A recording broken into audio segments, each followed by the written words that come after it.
these individuals were researchers. Now, Theophrastus wrote a 10-volume work called Historia Plantarum, or translated as Inquiry into Plants. One volume was on medicinal plants. It described herbs as medicines, the kinds of plants that were used, collection methods, the effects on humans and animals.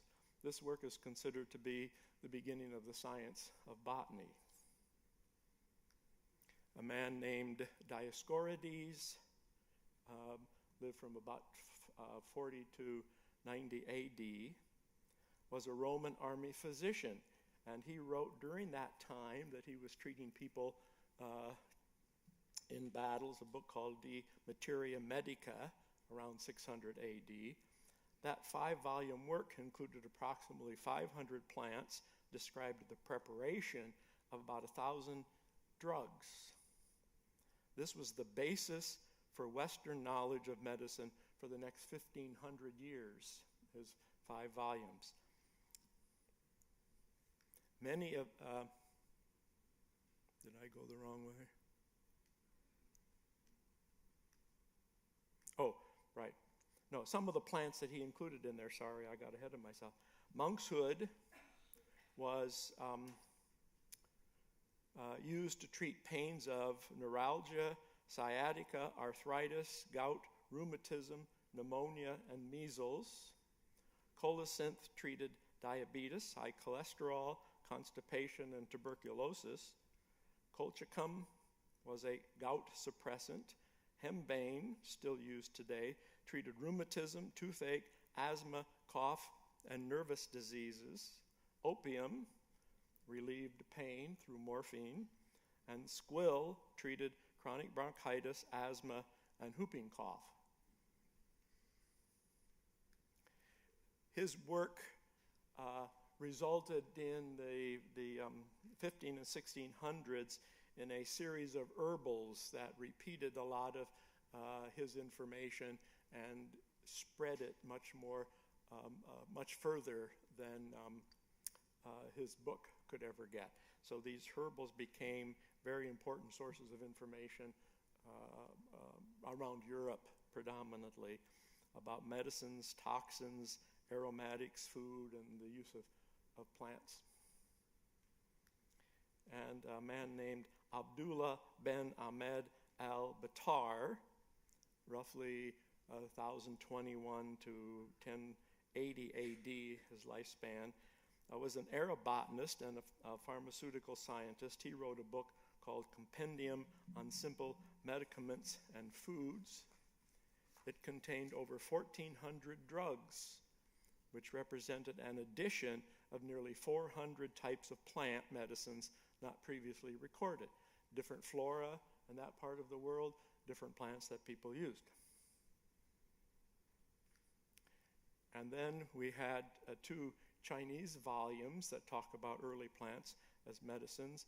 The Divine Husbandman Materia Medica, written by Emperor Shen Nung in 2500 BC, listed 365 medicines, some derived from dried plant parts, including rhubarb roots, camphor, tea leaves, mayapple, ginseng, jimson weed, cinnamon bark, and ephedra. All of those are very familiar to us today. The Great Herbal, written in the mid-1500s, summarized what was known about herbal medicine at that time. So there's a lot of old literature that tells us what our ancestors used, but it all comes back to trial and error at some point in somebody's life. Now, what about cultures that did not leave a written record, such as those in the Amazon, some African cultures? How do we know what their ancestors used? Well, we don't really know for sure, and a lot of that information has been lost. Most of the time, certain individuals called medicine men, shaman, witch doctor in some cases, sort of became the repository of that knowledge, and they trained apprentices, and passed on that information from generation to generation to generation. And we really don't know how much knowledge might have been lost over all of those years. Ethnobotanists today are botanists who go into an area and live with indigenous people, learn the language, go with them out as they collect plants, as they prepare medicines. They become the apprentices, the same way that younger individuals would apprentice themselves with the medicine man. They now have become apprentices themselves and learned a great deal of information. Now, two of the sort of pioneers in the study of ethnobotany was Nicole Maxwell. Nicole Maxwell was a woman who, in her younger years, went into the Amazon by herself with a guide and went up and down the Amazon River, living with tribes that were there, asking them questions, learning some of the language, and she gathered an enormous amount of information. She wrote a book about this, which is really a delightful book. What is the, I can't remember the title. A Witch Doctor's Apprentice, that's right, I should remember that. A Courageous Woman's Search for Miracle Drugs Among the Amazonian Indians. So she collected these plants. She actually got a small grant of $500 from pharmaceutical companies because they were just getting tired of her asking them all of the time. So she went and then she collected all of these medicinal plants based on the knowledge of the indigenous people, sent them back to the United States to the pharmaceutical companies, and they just threw all of them away because everybody knew that anybody in the Amazon wouldn't know anything about medicine. So if you get a chance to read that, I think it's a really enjoyable book. Richard Evans Schultes was a Harvard professor who literally spent 10 years living in the Amazon, never leaving, although he did ship some things back, living in the Amazon, again, learning everybody's language, going up and down, and collecting a great deal of information. He wrote a book with Robert Defoe named The Healing Forest, Medicinal and Toxic Plants of the Northwest Amazonia. He added 1,500 plants as medicinal and poisonous plants used by the Amazon tribes. Plants used by Cahuilla Indians. David Prescott Barrows completed at the University of Chicago a doctoral dissertation in 1900. You can find this online if you look and want to see something about it. An even more comprehensive study of the ethnobotany of the Cahuilla is Tamalpaq, Cahuillan Indian Knowledge and Uses of Plants by Lloyd John Bean and Catherine Siva Savell, a member of the Cahuilla people. And this book is very comprehensive and reveals a great deal of knowledge about the Cahuilla Indians, what they knew about their environment, what they knew about plants, and how those plants survived in their particular niches and habitats. They were very much aware of the ecology of the area. Another good book that is less technical, but I find it really interesting and helpful, is the Robert Hepburn's Plants of the Cahuilla Indians, Colorado Desert and Surrounding Mountains. And he shows pictures of these plants. He lists their uses. He describes the plants. He didn't do all this research. He used a lot of those other texts to help with that. And has indexes of what plants are used for medicines, foods, fibers, textiles, construction material. It really is a very interesting book, and it's quite easily available.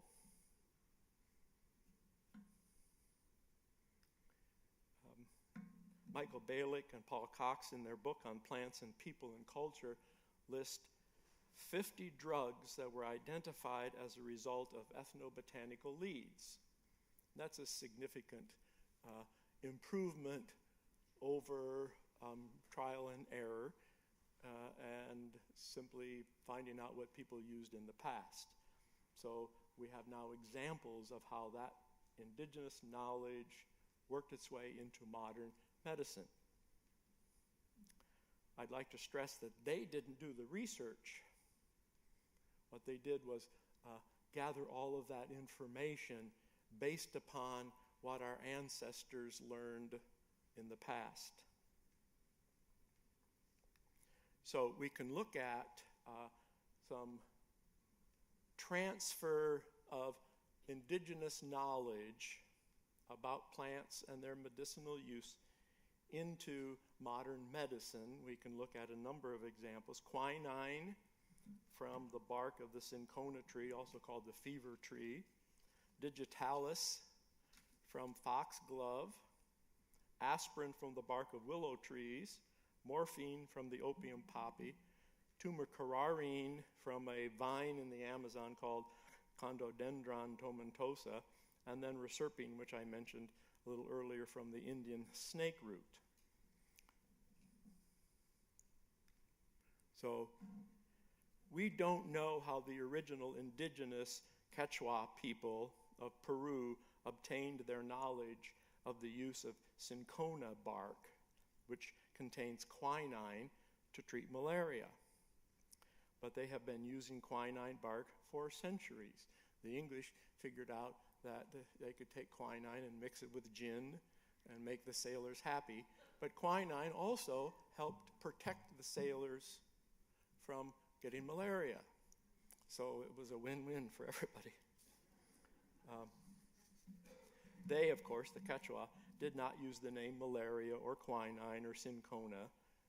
They had their own native name for it. The Spanish viceroy in Peru in 1629 and to 1639 was a man named the Count of Cincon.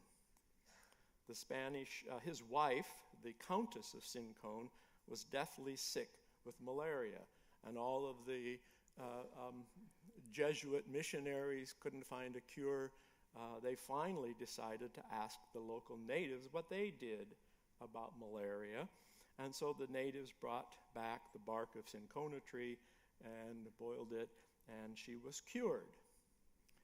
The Jesuit missionaries then took some of the bark back to Rome and spread it around the Jesuit community.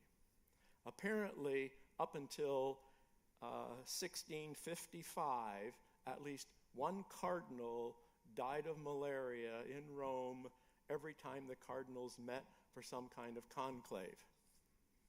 In 1655, after the Jesuits brought back the fever tree bark, the cardinals no longer died of malaria. It did take a while for quinine to be sort of dispersed around Europe. The British called it the Catholic cure, and they didn't want to use it, although secretly they did. They changed the name and used it anyway. And today, of course, it is a major source of malarial relief for people around the world. Digitalis, foxglove, has appeared in many of the early herbals, most likely used over thousands of years by people in Europe and passed down to others as knowledge. In 1775, Dr. William Withering was treating a patient with severe dropsy caused by heart failure. Dropsy was a term used to describe the buildup of fluid. We call it edema today in soft tissue. Today, everything he tried just wasn't working for this patient. The patient's family decided to administer an herbal brew based on an old family recipe, and the patient started to recover. Withering, fortunately, was smart enough to know that something was going on here, and he experimented with all of the herbs that were part of that brew, and finally decided that foxglove, Digitalis purpurea, was the most significant and effective of all of those herbs. In 1785, he published his account of the foxglove and some of its medical uses, detailing 200 cases where foxglove had successfully been used to treat dropsy and heart failure. Some years later, with further analysis, 2 compounds were identified as the source of the cure. Digoxin and digitoxin were eventually identified and are still used to treat the condition today. This is always you remember watching those old black and white movies, and the old man falls onto the floor and says, my pills, and somebody reaches in and they've given him a little bit of digitalis. Morphine from the opium poppy. The opium poppy was native to the Mediterranean region. There is evidence of its cultivation, not just its use, but cultivation 5,500 years ago by the Sumerians in Mesopotamia. It spread throughout the Middle East, eventually to Egypt and along the Silk Road to China. In 1803, morphine became one of the first drugs to be isolated from a plant. Morphine became the first pure natural product introduced for therapeutic use.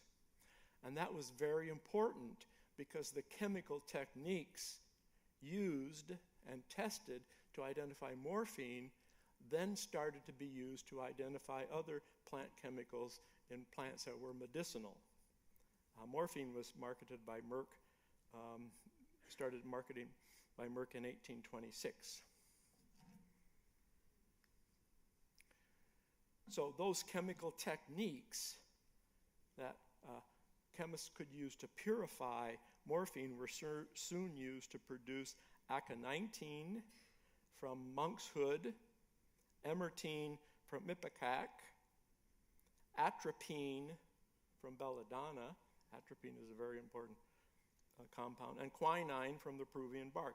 We knew you could get quinine or you could get something from the Peruvian fever tree bark, but they didn't know what it was, and now they could identify it as quinine, and it could begin to be synthetically produced rather than have to go back into the Amazon and scrape bark off of the fever tree.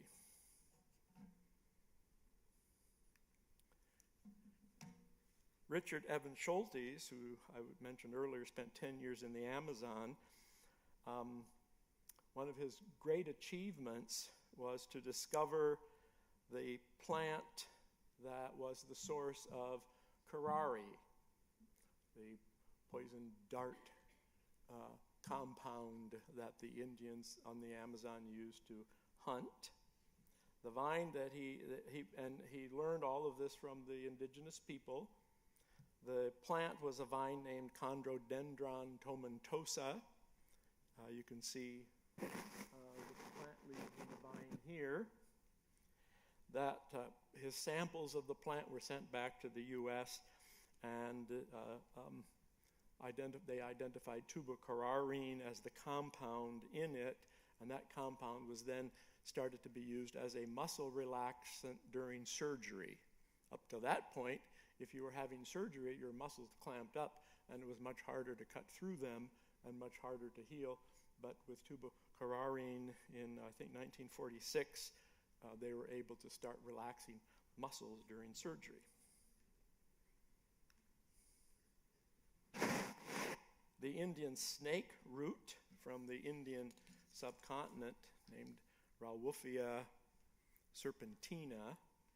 For thousands of years, the Indians and Ceylonese used this plant, the root, to treat madness, insomnia, anxiety, and it was used as a sedative. Western medicine ignored the reports of its medical benefits until 1931, when an Indian chemist documented the hypnotic effect on people and its ability to lower blood pressure.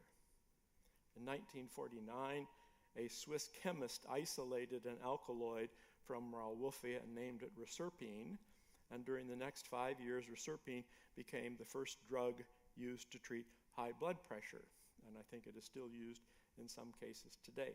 Although many of the early drugs have been replaced by more sophisticated ones as we know more about the chemistry and how those drugs work.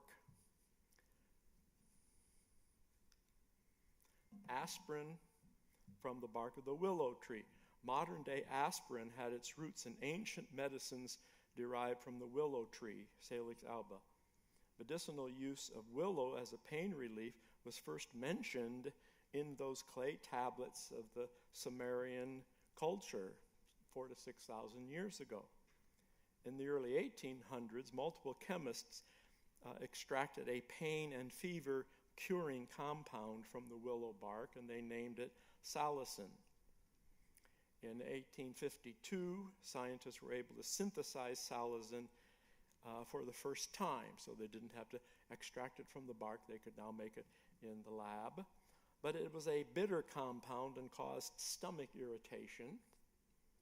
And so in 1853, they modified salicin into a mild form called acetylsalicylic acid, and that became our aspirin tablets. In 1899, the drug company Bayer launched aspirin into our modern world.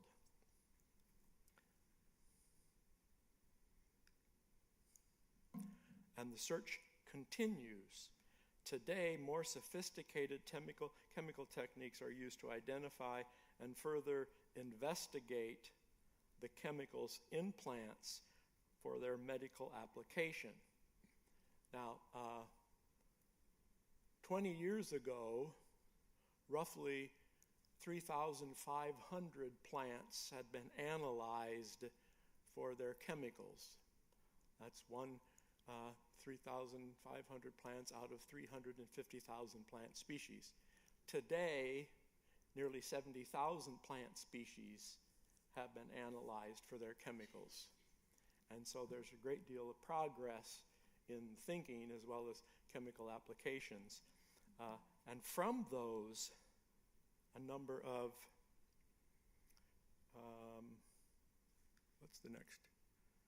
a number of new drugs have been developed. Taxol from the Pacific yew tree, artemisinin from wormwood, which is a type of sagebrush. I'll show you pictures of these. Metformin from the French lilac, and vincristine and vinblastine from the rosy periwinkle. So here is Taxol from the Pacific yew tree. It was in, I think, 62 when bark samples of the Pacific yew tree were collected in Washington State, sent to the National Cancer Center, National Cancer Institute, along with other plant samples, and it was tested, and they extracted from the Pacific yew a chemical that was toxic to cancer cells. They didn't know what it was yet. It took a number of years after that for chemists to identify the chemical as Taxol, and it's now used in lung cancer as well as breast and uterine cancer, and has been a very successful drug in cancer treatment. The side story to that is that the collection of Pacific yew trees nearly led to the extinction of the Pacific yew tree, and then they discovered the same chemical in the English yew, which is planted all over the world, and they asked people who had English yew trees to clip off some branches and send them, and then they continued to get Taxol from the British yew tree until the plant or the compound was chemically synthesized. Artemisinin from wormwood. Wormwood is an annual species of sagebrush, and for 2,000 years, Chinese herbalists used that plant to treat malaria. But it was only in 1972 that a Chinese scientist identified the malaria-fighting compound in wormwood and called it artemisinin. This was an important finding because malaria, which was mostly treated by an older drug, chloroquine, derived from quinine, a malaria organism was becoming resistant to chloroquine. So this was a backup drug that could be used if chloroquine was no longer effective. And these two, this plant, the rosy periwinkle, some of you may grow this in your garden if you have some annuals. It's cultivated all over the place now, but it's totally extinct in its home in Madagascar. You cannot find it in the wild anymore. It was the source of two important chemicals. In a study in 1950, they identified 120 unusual chemicals in the rosy periwinkle from Madagascar. Two of them were found to be biologically important and were called vincristine and vinblastine. They are now commonly used in cancer treatment. When they were first used to treat childhood leukemia. The death rate from childhood leukemia went from 90% prior to vincristine and vinblastine down to 10% after that drug was started to be used. And both of these were the result of screening of plants collected for the National Cancer Institute. For 11 years, I worked at the Missouri Botanical Garden in St. Louis, and we had a $1 million a year grant from the National Cancer Institute because we had botanists all over the world, Africa, Central America, South America, China, collecting plants. And they would always send one sample of every one of those plants collected by some 30 botanists to the National Cancer Institute for screening. And this is, I can't claim that was why vincristine and vinblastine were discovered, but it is one way that plants are now investigated for possible chemical use. This is metformin from the French lilac tree. It contains a substance called guanidine, which was found in 1918 to have blood sugar lowering capacity effects. From guanidine, the drug metformin was developed and is one of the series of treatments still used for type 2 diabetes.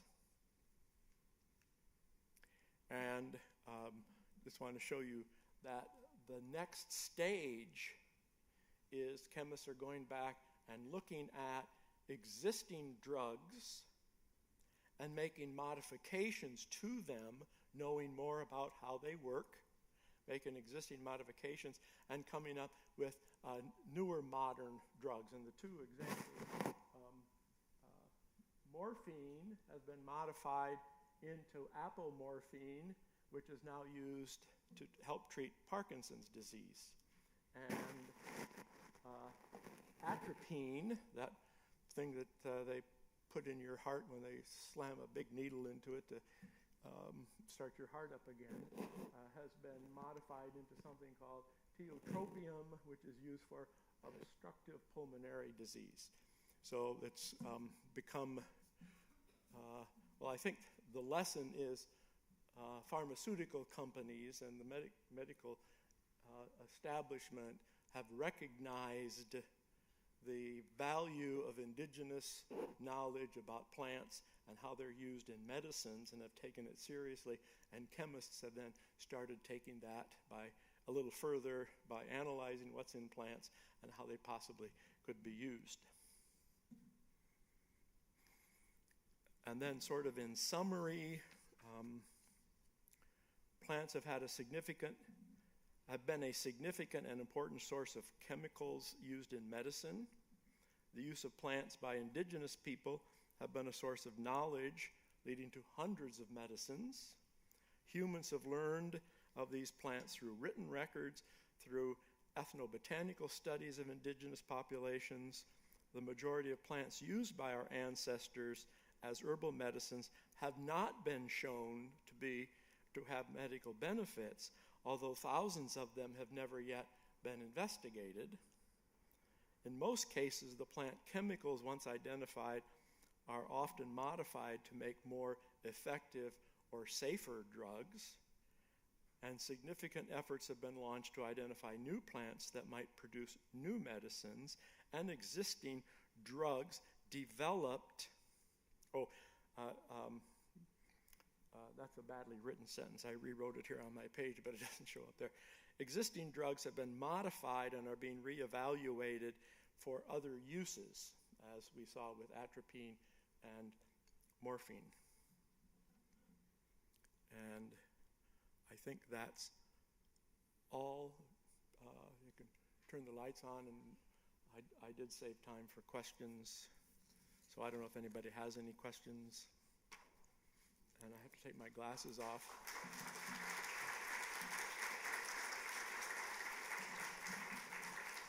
So, okay, let's start here and work backwards. Okay, on your slide about Egypt, it mentioned cannabis. Where does cannabis grow naturally around the world? I'm not exactly sure where its origin is, but it is so ubiquitous now that it grows every place. When I was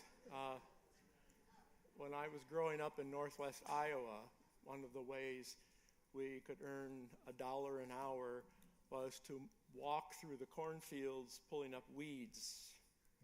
And one of the weeds we always pulled up were these big cannabis plants that had been planted there during World War II, I suppose, as a source of fiber.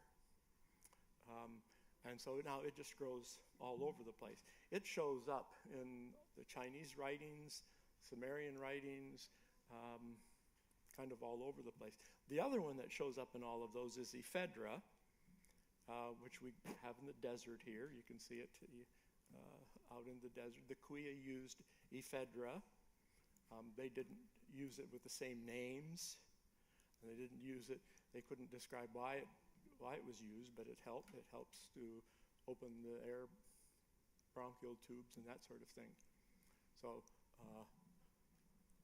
I just can't remember where cannabis originally, but and at the point when it was sort of spread all over the world, it's really hard to go back and figure out where it did come from.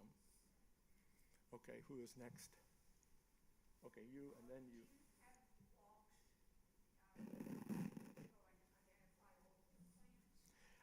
I do lead hikes for an organization called Friends of the Desert Mountain, and generally in October, November, and December, I lead hikes up Carrizo Canyon. Other guides do also, Carrizo Canyon. That's not the best time of the year to look at plants, except for last year when we had all that rain. In January, February, and March, I lead hikes up Randall Henderson, which is a trail near the Visitor Center for the National Monument, and we see a lot of plants there. You might look at their website. Yeah, for Friends of the Desert Mountain, because they will list the hikes that they have. Yes? On your last slide, you said a majority of the plants used by our ancestors have not been shown to have medicinal benefits. Yeah. Is that the same thing as saying a majority of plants have been shown not to have medicinal benefits? No, it means that majority of them haven't been tested sufficiently to see whether or not they have. Now, I would believe that majority of plants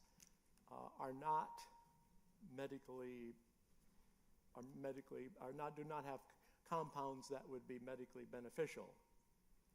And it turns out that a lot of the plants that do are in certain families and have certain characteristics. So high levels of compounds called alkaloids and that sort of thing.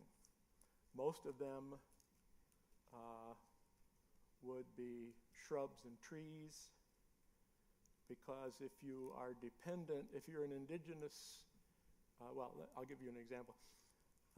The Kuya, of all of the food plants that they used, the only annual plant that they used for food was chia, which is a type of salvia, and they use the seeds.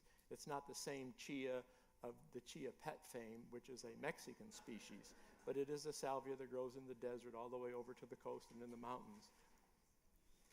You can't build your culture on an annual plant that only comes up once every 10 years when there's enough rainfall. And the same is true in other places. So a lot of the plants used for medicines tended to be shrubs and trees. Yes, and then we'll go to you.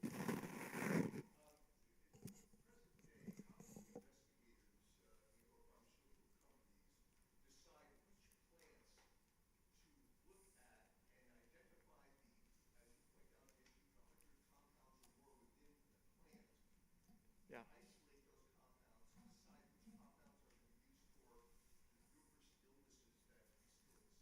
Yeah. It seems like a puzzle to me. Well, it is, and what they do is to make an extraction of a plant, grind it up, and then they put it on agar plates with human cells or cancer cells, and they see whether it does anything to those cells, whether it kills them or whether it has no effect at all. If it has some effect, then they can go and identify the different compounds that are there and test those individually.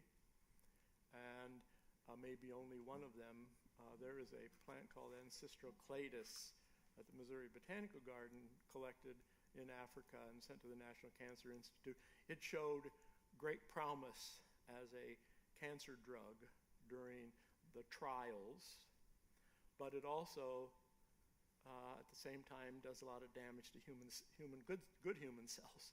So it never was feasible to go any further as a drug plant or a cancer treatment plant. So a lot of it is for every 1,000 plants identified, you might only get a couple of hits, and then you have to think about whether it's toxic to good cells as well as cancer cells or some other cell. And a lot of it is, I don't say it's a wasted effort, but if nothing results from it, you probably get discouraged very quickly. Somebody else? Yeah.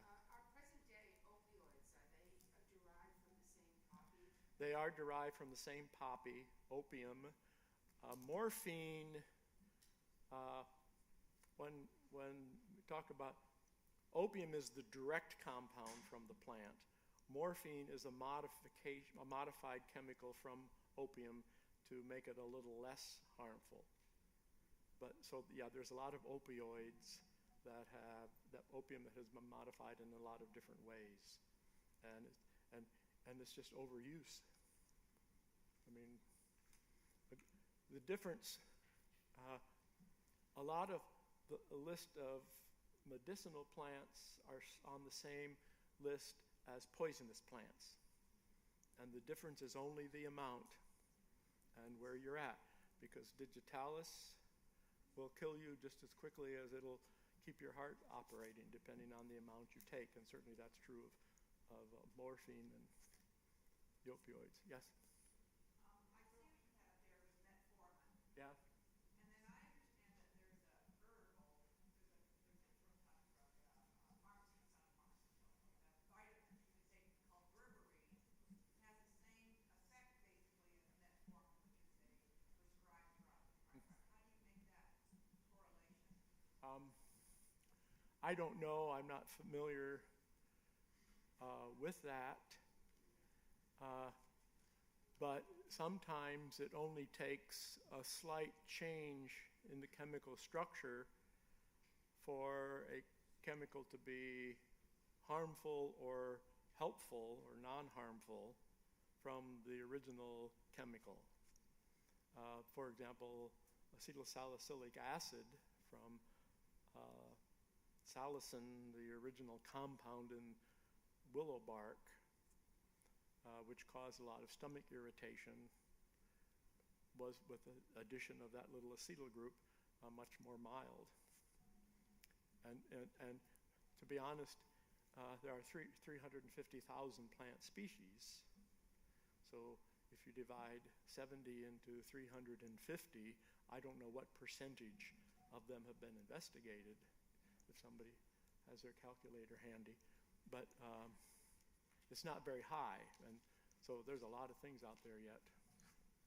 Any other questions? Yes?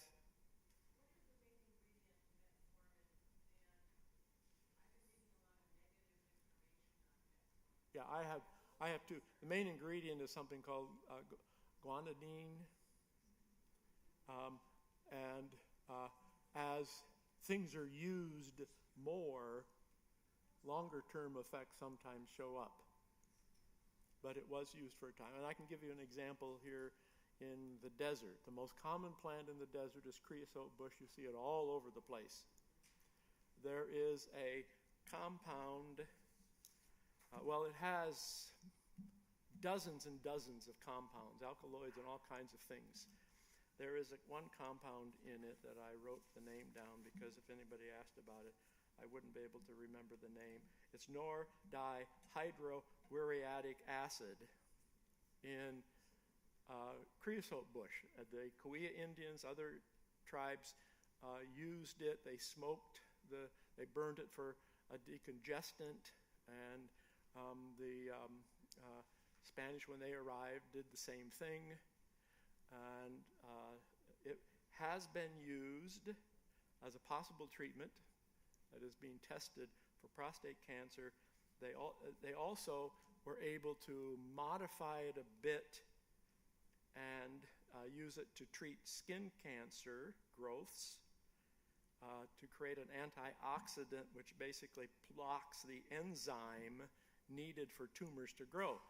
But at the same time, there's a lot of research now that shows it's very harmful to the liver and even could cause liver cancer. So it's when I used to teach a course in environmental science, I always said every solution has benefits and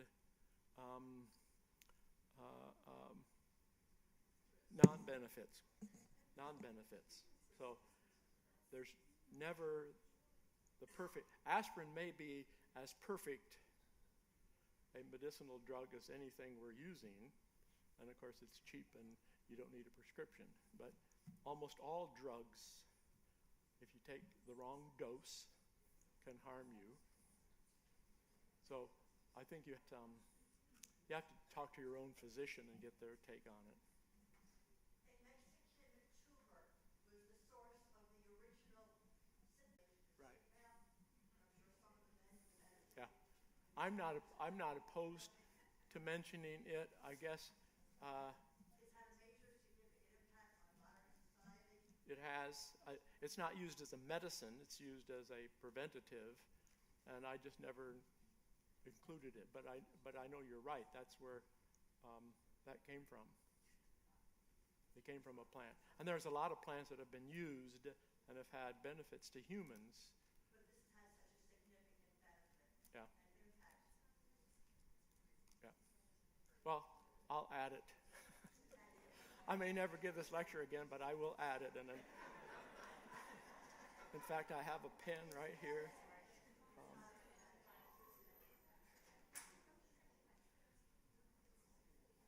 Okay, somebody else? Yeah, you talked about the drugs that are medicinal, helpful, and also can be deadly. Could you talk about the LD50 code and how that's come up with that for every drug? I didn't hear. LD50 number for every drug. Can you talk about that? I'm not familiar with the LD50. Lethal dose of 50% of the Yeah. population? Yeah. I'm not a physician, and I'm more interested in the plant end of things, so I can't comment on that. Yes. Hallucinogenic medicines or drugs used in medicines.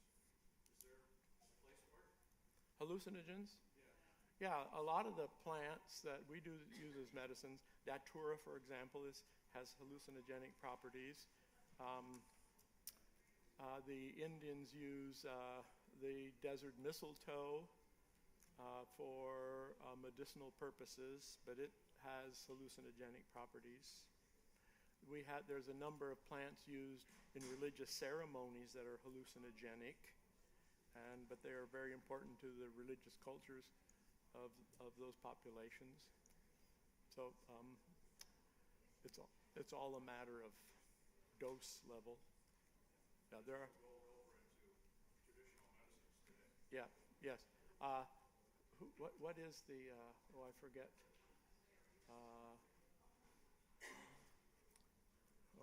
I forget his, Timothy Leary. Yeah. Yeah. And then there is the one in the Amazon, ayahuasca in the Amazon. And then there's mushrooms, and all of those are hallucinogenic. I think the cactus, peyote, yeah. And any of them could potentially have medicinal benefits. But we have this phobia about hallucinations, and we don't sort of test it the same way we would test something else. I mean, 50 years ago, if I was in the Amazon and somebody asked if I wanted to try ayahuasca, I would have said yes. But today, I don't think I would. I don't think I would have the courage today. I saw a video of a couple of German tourists who went down to take ayahuasca, and the thing about when we drink alcohol and drink too much, we have euphoria first, and then we wake up with a hangover and feel awful. With ayahuasca, it's just the opposite. You take it, and a little while later, you feel miserable, you vomit, you just feel, and then you go to sleep, and then you wake up and feel euphoric.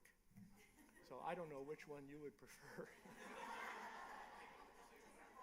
You could take them at the same time, and then you would feel euphoric and miserable the entire. Well, thank you for coming, and you might pick up and look at some of the courses in learning in retirement if you're not aware of the organization.